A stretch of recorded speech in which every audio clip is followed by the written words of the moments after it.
so much po for coming. Pero bago po ako mag-start, grabe, ang init pala dito, 50 degrees. Paglagas ko ng airport last night, 12 midnight, sinundo ako ni Deo, ni Glenn, at saka ho ni JM. Pwede ba nating palakpakan yung mga tao ko? And of course, okay, ang pinaka-top leader ng UAE, si Jerry Halsareno. Okay, nandito siya, mamaya mag-share siya. Pero again and again, pakilala ho muna ako. Ang pangalan ko po, Mina Imperial. I've been with the business for almost 14 years. Naimbita ho ako at the age of 23 years old ako. Ang nag-invite sa akin sa ganitong business is estudyante ko. Ako ho ay physical therapy nurse ho ako by profession, nakapag-masteral. Pero sabi ng estudyante ko, ma'am, gusto mo ba ng extra income? Ayoko kasi busy talaga ako. Nagtuturo ako, nagtatrabaho sa ospital. Wala talagang time. Pero sabi ng estudyante ko, ma'am, sige na, tingnan mo lang. Pag hindi mo nagustuhan, hindi mo ka nang bumalik. 14 years ago, katulad nyo rin, nakaupo ako dyan. Ayoko umattend kasi hindi ako naniniwala sa konsepto. Parang wala na. Wala na ba? Okay, hello. Yun. So sabi, umattend ka lang, naupo ako dyan. 14 years ago, ang natendan kong seminaries for Ever Living Products. During that time, ang kinikita ko 10,000. 10,000 pesos. 1998. Samantalang yung speaker, ang pangalan niya, Loni Ramos, she's make about 1 million peso. Ang sabi niya sa amin, ano ba diferensya? Pilipino ka, Pilipino ako. Dalawang kamay mo, dalawang kamay ko. Isa lang diferensya natin, naghihirap ka, milyonaryo ako. May palakpak, ako yun. Palakpak naman. Yeah! Tinapos ko ang seminar, hindi ko ako nakatulog. The next day, bumalik ako. After a month, I resigned on my job. Simply because, paano ba talaga yumaman? Tama ba? After a year, nakabila ko ng sasakyan. At the age of 23, I'm driving my car. Hindi ko binigay ng boyfriend ko, ng asawa ko, ng nanay at tatay ko. Pinili ko kasi kumita ako. Palakpak naman. Yeah! Last year, alam nyo, ang diwata at ang anghel ay lagi yung pumupunta at dumudulog sa atin. Tama ba? May mga diwata talaga na minsan ay napapaniginipan mo, minsan nagpapakita sa'yo. Last year hindi naman diwata ang nagpakita sa akin, kung hindi isang anghel, ang pangalan niya Emmanuel Pascual. He introduced me the business of GPRS. Ang sabi niya, friend, magkita tayo at may pag-uusapan tayo negosyo. Sabi niya sa akin, 1 AM, ang pag-uusapan daw naming negosyo is $1 billion business. Hindi ako sanay sa bilyon, hindi rin ako sanay sa dolyar. Sabi ko, hello, magkano? Sabi niya, Mari, malaking negosyo to. Ang tawag ko sa negosyo yun, remittance.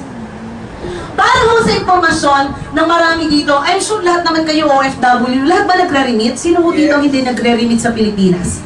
I'm sure all of you here, dito ho sa UAE, ay nagre-remit. Tama ba? Yes. Sabi ho, nang nag-imbita sa akin, last year, ang pumasok daw ng pera sa Pilipinas is $32 billion.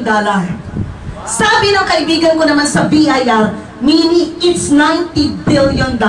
Ibig sabihin, malaking negosyo ba? Palakpak naman. Yes! Now, sino bang nakikinabang dito? Sila hong malalaking player sa industriya. Si Bangko, Metrobank, BDO, PNB, UCTB, tama ba? Sila hong malalaking player na remittance company. Sino to? Si Western, si Cebuana, si Imloelier. Alam nyo ho, ang hindi ko makakalimutan, si Palawan Pawn Shop. 2 years ago ho, si Palawan Pawn Shop, he is nobody. Pero ngayon ho, after 2 years, sa probinsya ho namin sa Romblon, 3 hanggang 4 na branches, si Palawan Pawn Shop. Palakpakan naman. Now, ang good news na binanggit ko ho na mga players sa industriya, wala namang pinapa-franchise na bangko. Meron ba? Pwede bang mag-franchise ng BDO? Pwede ba mag-franchise ng Metrobank, BPI? Wala ho. Pwede ba mag-franchise ng Cebuana, Imloelier? Hindi rin ho. Alam niyo ho ang good news? Yung nasa harapan niyo hong kumpanya ay pwedeng i-franchise. Palakpak naman. Pangalan mo ng kumpanya namin, Global Pinoy Remittance and Services. It started 5 years ago. Ang prangkisa ho namin, 1.2 million. Pag pinag-uusapan franchise, ito ho ay parang McDonald's, Jollibee, Mang Inasal, Chowking. Bakit maganda ang franchise business? It is because may sistema na talaga siya.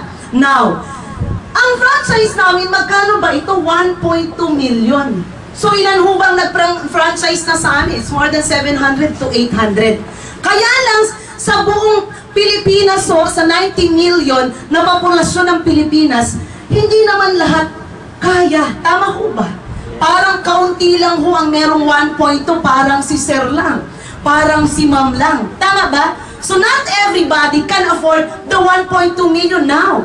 Last year ho, ang good news, na-conceptualize yung tinatawag na Unified Products and Services.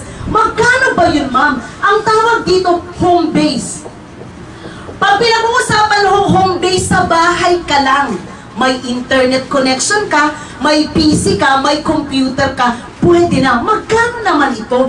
Naku ho, ang good news. 14,998 lifetime. Palakpak naman, lifetime. Buong buhay mo. Ano ho ba ang mga serbisyo dito? Okay?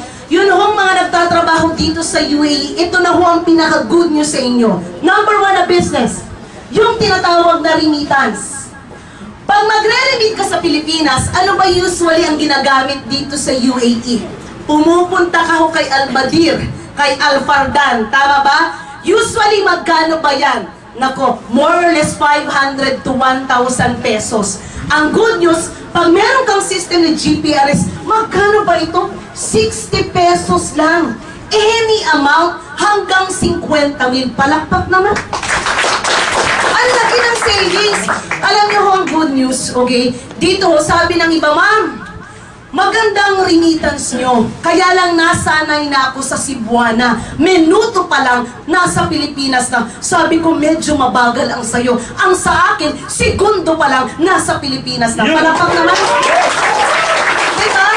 1 minute, about 60, di ba medyo matagal-tagal sa kanila. Sa atin, ho, in 1 seconds, nasa Pilipinas na. Now, maganda ang negosyo ng remittance. Hindi lang ho yun, meron pang tinatawag na ticketing business. Para ka ng travel and tours. We have a local ticket. Magkano pwede mong ipatong? 350 pesos to 500 pesos. Local na ticket. Sa international naman, 750 to 1,500. Now, pangatlo, bills payment na tinatawag. Kayo ho ay nagpapadala ng pangbayad ng Meralco at Maynilad sa Pilipinas. Tama ba sa tubig? Ngayon ang problema dyan, minsan hindi nila na ibabayad. Tama ba? Okay, anak, yung pinadala mo pambayad ng kuryente ay nagastos. Pwede bang magpadala ka uli?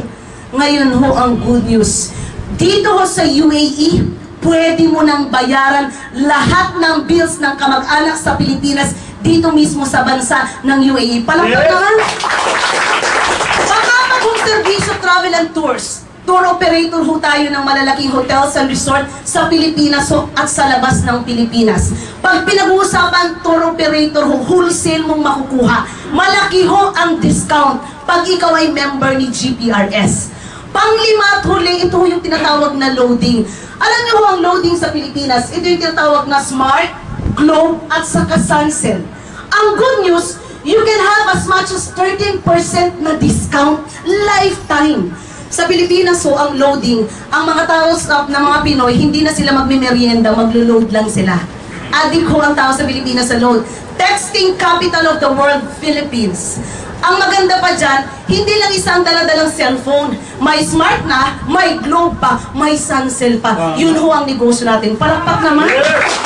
Wow! Sa lahat ho ng aking binanggit, magkano naman yan? Abay, 14,998 lang ho. Software ito, lifetime. Ma'am, user-friendly ba ito? Para lang ho siyang Facebook. Sino ho dito ang nag-Facebook? Yung wala namang Facebook, hindi ka tao. Ay, lahat ho ay nag-Facebook. Bakit? Merong umaten sa akin na isang seminar, naku, natakot siya. Sabi ni Ma'am Nina, hindi daw taong walfi. Naggawa kagad siya ng Facebook. It is just like Facebook. User-friendly ho yung system natin. Now, ma'am, maganda ang negosyo.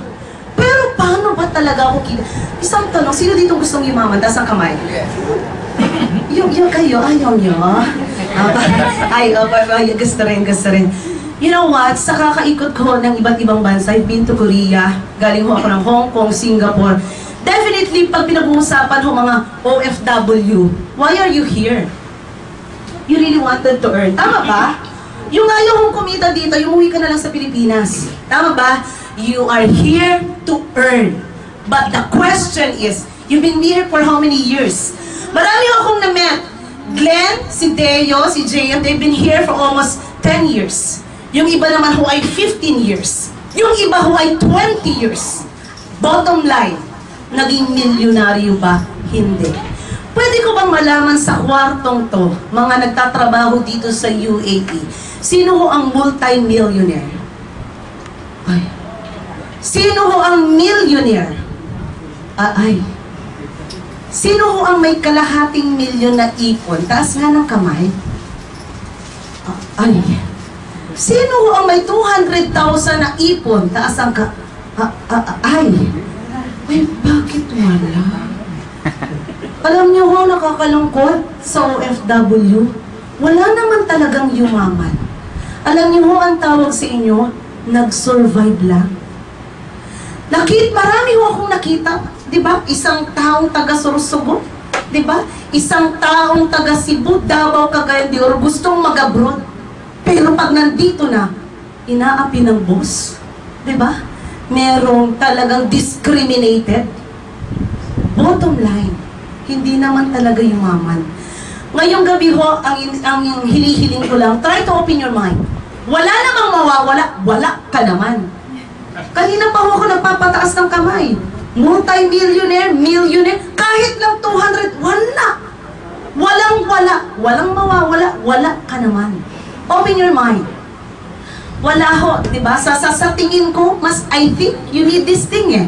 Okay, now, ma'am, paano ako kikita? Paano ko ba gagawin? Unang-una ho, syempre, dapat meron kang software. Aaralin mo to. Unang-una, why will you buy this? Because of the convenience that it will give to you. Makakamura ka talaga. Now, paano ka yayaman? Paano mo makukuha yung 1 milyong pangarap? Ganito ho yun. Ikaw ito.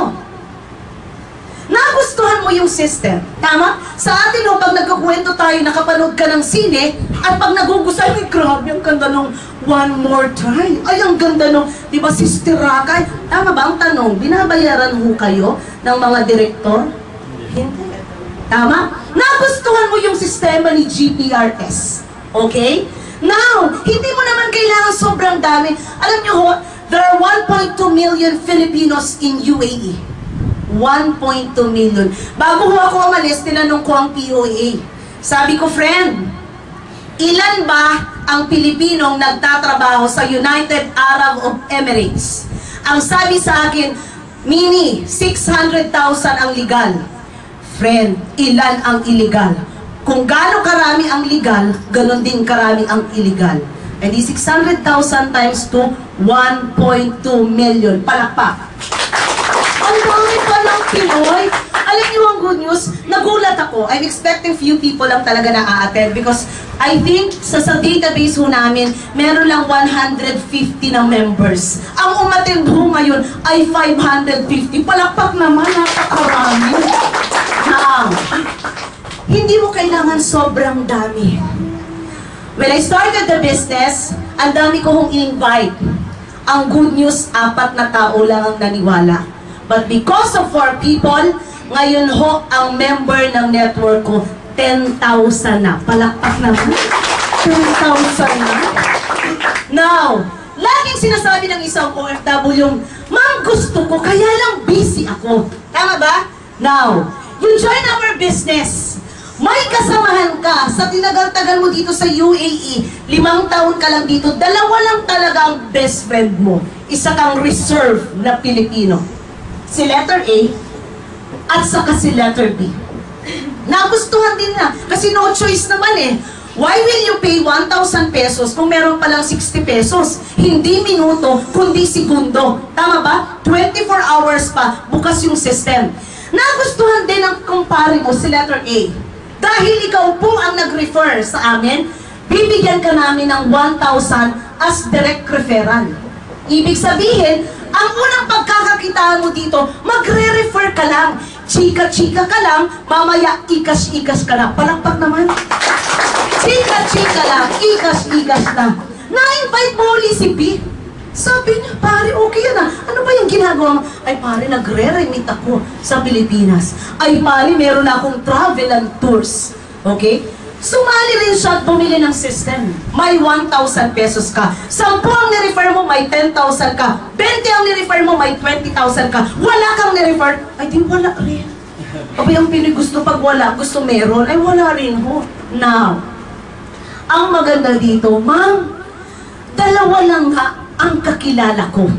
Wala na akong kakilala kasi ayoko makipagkaibigan sa mga Pilipino. Now, okay pa rin din. Okay? Kaya lang si A, nag-invite din. Okay? Si letter B, nag-invite din. Nag-invite din ito, nag-invite din. Hindi na ikaw ang nag-iimbita. Pero ang good news, because of the system, ang tawag dito indirect. Kasi ito ay direct, merong tinatawag na indirect referral. Magkano naman yan? 60 pesos? 60 pesos? 60 pesos? 60? 60? Palapak 60? 60? 60 pesos. Now, ang good news dyan, ang negosyo ho pag pinag-uusapan, ito ho ay kaliwa at kanan lang, left and right.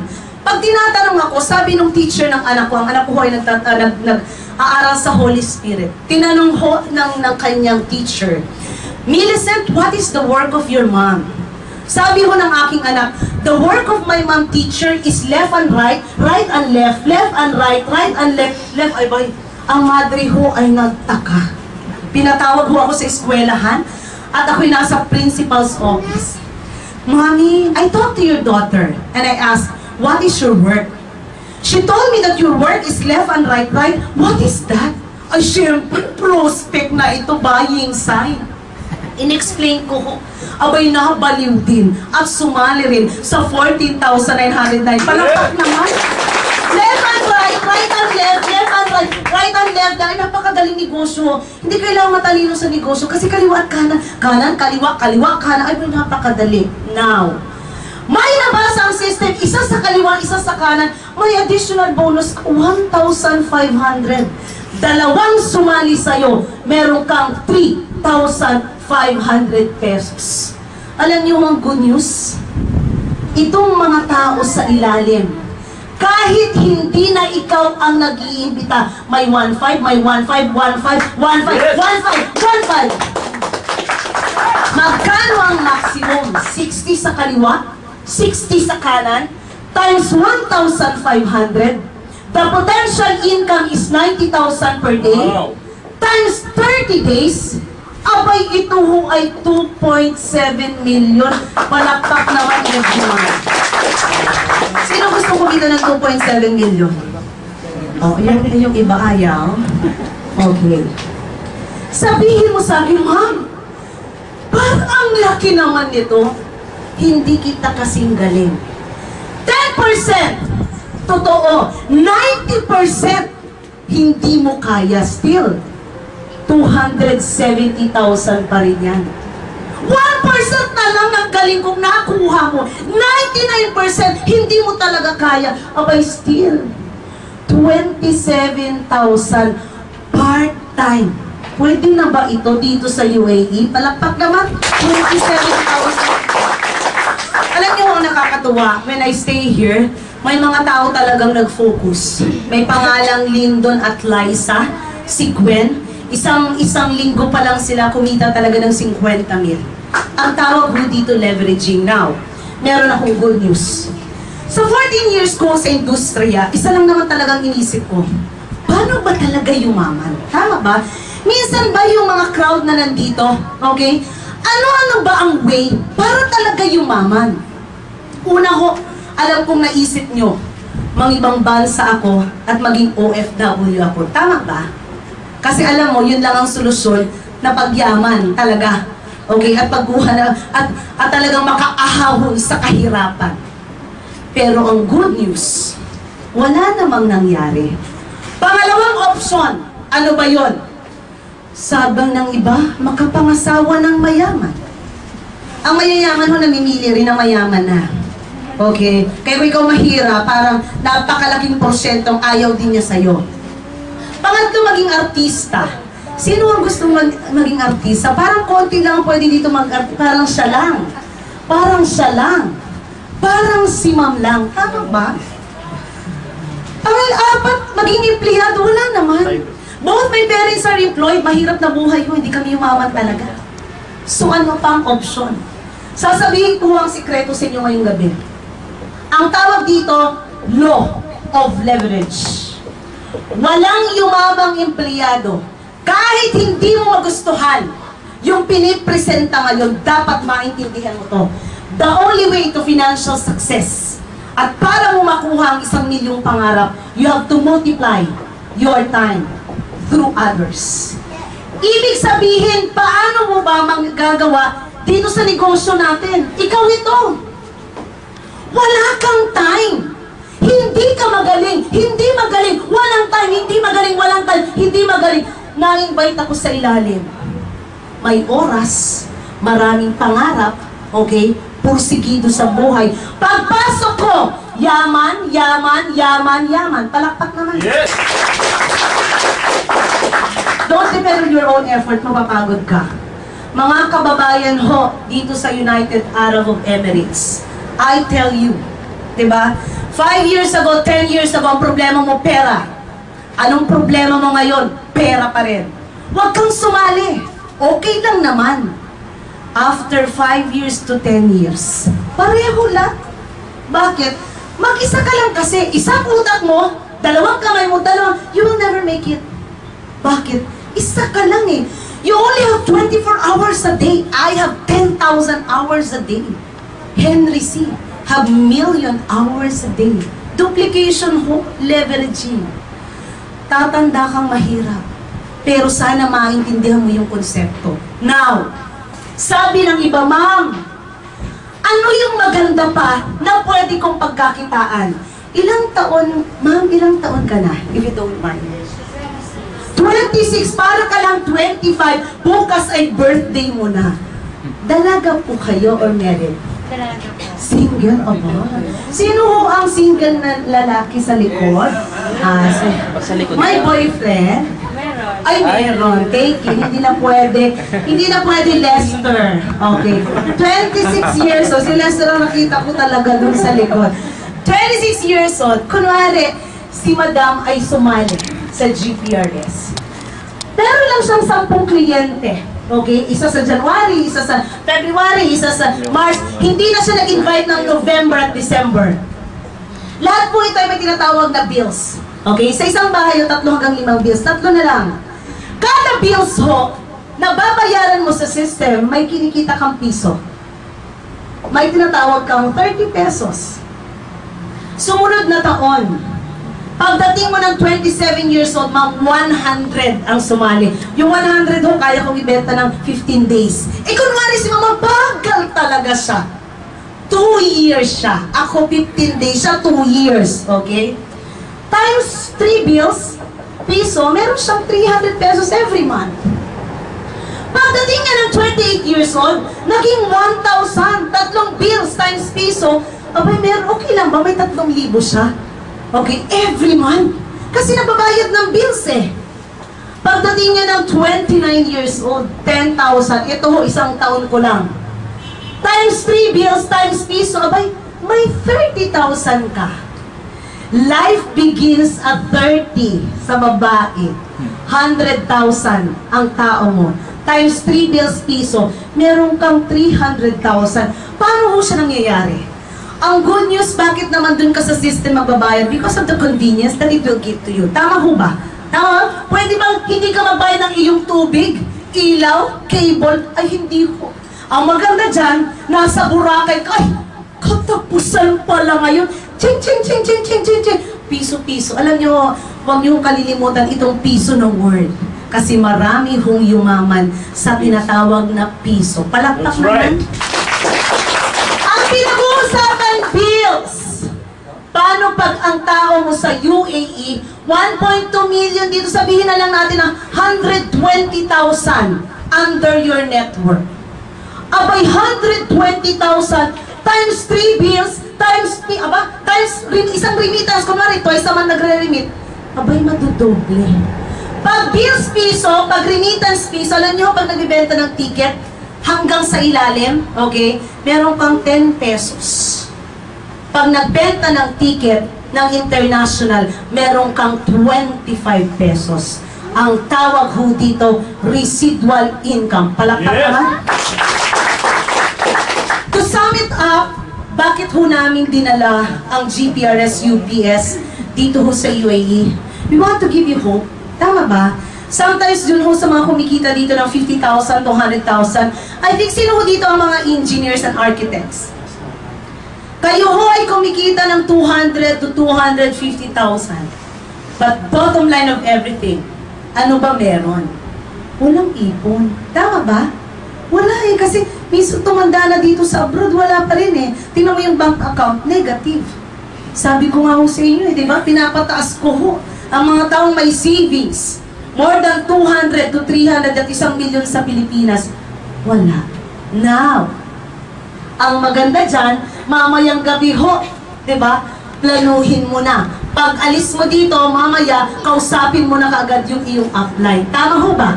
Okay? So, pwede ba natin palagpakan ang oportunidad? Maganda ho ba o magandang maganda? Sasali ka ba o mag-join ka? Pareho lang kasi yun. Sasali at mag-join. Inulit ko lang. Wala kang choice. Tama ba? Maraming salamat.